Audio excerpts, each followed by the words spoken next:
CeeDee Lamb is coming off a career-best 13 catches and 227 yards last week. He's a chance for another big game today, going up against a Washington defense that allows the most yards per game to wide receivers. This week, head coach Mike McCarthy was asked if he thought Lamb is a leading receiver. He laughed and looked around, asking if he was on Candid Camera, if you remember that show. McCarthy said Lamb is getting more opportunity and taking advantage of it. He had the last 5 games, he's had double-digit targets. That happened only once the first 6 games of the season. And Lamb himself said he's working on the consistency, Rich, of being that top receiver. Well, speaking of top receivers, CeeDee Lamb is that. He's broke Michael Irvin's record, set in 95 for most receptions in a season. Broke Michael Irvin's record, set in 95 for most receiving yards in a season. And as if we don't think he's going to have a big day against the Commanders. That's enough. Look how many yards per game they've allowed to receivers this season. 188. You talking about a Jimmy Johnson curse being lifted. Oh. And it's time for Football 101, which is 88 plus 13.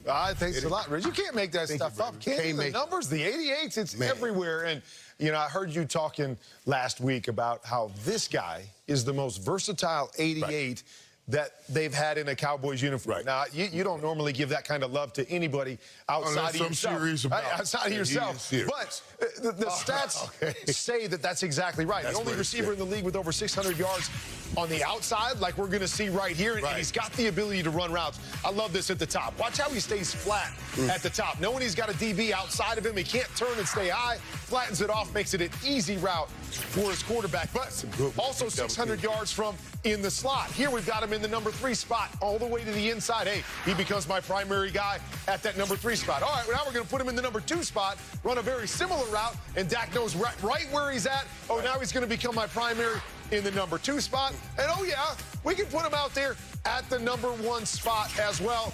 He can play all over the place. All over the place. Coming back to the inside, great route on top of the toes of the corner right there, making another big play. But that, to me, is why he has been so special this year. Mike McCarthy has figured out, hey, I need to put him wherever Dak's looking first.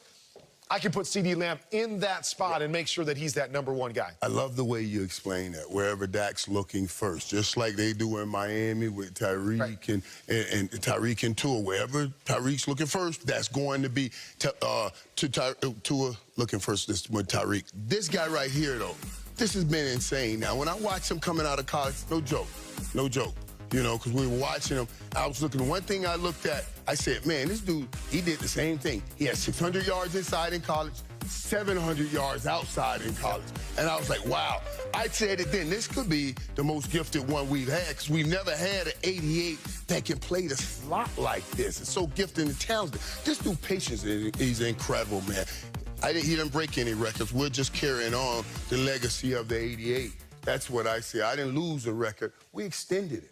That's all. I like it. And over the last couple of years, it seems like he's been more in the slot than he's been soloed. And I think a lot of it was because, we don't have the other guys that we can move around and put to the inside. Now they've added some pieces of good players inside. So, again, wherever we need him, we can place him. I said one thing. And he can make plays. I said one thing. I said they built a system around Tyreek Hill, not just a passing game. They have built the Dallas Cowboys system around my 88, not just a passing game. Rich, back to you. The Steelers win on Saturday, and the fact that C.J. Stroud won the game and did not tie it means the Jaguars game in Tennessee is a must-win, because if they lose it, they are out.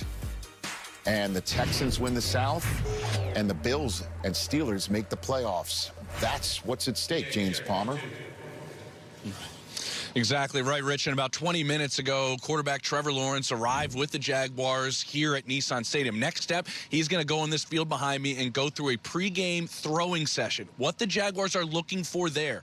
How is the velocity in terms of him throwing the football? Remember, since this injury happened roughly 2 weeks ago, he hasn't thrown a whole bunch. Friday, 2 days ago, was about the first time he threw with serious velocity. They also want to see if his accuracy is impacted. Then also, they know he's going to be playing through pain with this. this. There's certain movements I'm told he has full range of motion, no pain. Other movements, it does get aggravated. They're going to look at all of those different things, Mooch, and see where things stand before they make a final decision pregame in just a little while. All right. James, thanks a lot. Now it's time for the segment we've all been waiting for, the real McCoy. Yes, we have been waiting. Big man with bow tie, okay? We have been waiting. All right, we're going to talk about this Josh Allen, you know, and I thought Kentucky was a basketball school. No, it's not. He could be the defensive player of the year. He's really a baller, isn't he? Oh, he is a baller, and yes, you've been waiting. I've been waiting. I've been singing this guy's praises all year because he is a hunter. And what hunters do, they prepare and they get ready to ball. Here he is. They're running the Tex game. He's inside at D tackle. He gets on the guard so fast. His end does a great job at keeping the tackle's eyes. Josh Allen picks. We call it pick and Rick. Pick and ricochet, go finish the play. Okay. Now he here's his natural position. Cross chop and rip. We love to rip. Rip. Sports Stat says swim move is for the beach. And the great ones get the ball out. Yes, Josh Allen, he is baller. Here he is. Listen, they talk about just winning on the first move. No, he's a hunter. His effort is what makes him so great. He doesn't win right away. Effort, and finish. This guy has been balling going into this season. Look at him. Third in the league in sacks, 16.5. He has an opportunity to do something no Jaguar has done, which is lead the league in sacks. Give me a cross chop and rip. Okay, give me here's a cross chop and rip. Okay, oh, not bad. listen, Not bad. Josh Allen, you have been balling. And listen, we're going to separate this today. Josh Allen, he called himself Josh the real J. Allen. This Josh Allen is the real Josh Allen. Wow, way to go. That, you know what? That sent me right over to Sarah Walsh in Charlotte. Good job, guy.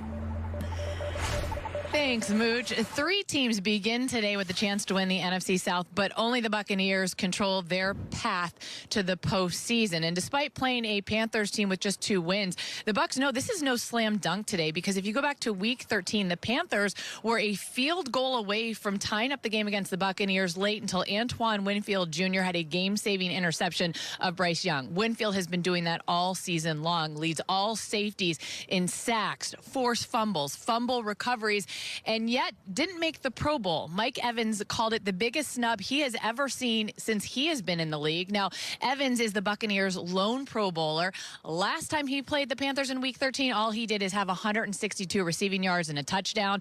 And the Buccaneers, Kimmy Checks, would love to see a repeat performance out of Mike like that today. They would. Thanks so much, Sarah. All right, she mentioned it, but how exactly does the NFC South shake out, right? They left it down to the Week 18 finale. The Bucs can clinch the South with a win. The Saints can win, and as can the Falcons if the Bucs lose, and then they win against each other. It's time for Ask the Experts, presented by Lowe's. We know football. Lowe's knows home improvement. Cynthia Freeland knows numbers and projections. She crunches these numbers all week long. How does the NFC South actually shake out here in Week 18? Well, I do have the Bucs winning, so the Bucs are the most likely to win the South. Now, I want to point out something fast-forwarding to next week on Wild Card Weekend.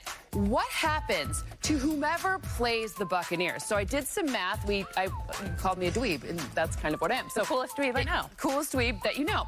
Look at what happens here. All 3 of these numbers are under 50%. Okay. Why? Well, number 1, it's all favorable climates, either a warm climate or indoors. And 2, this means that whomever's playing them is going to be favored as an away team on Wild Card Weekend.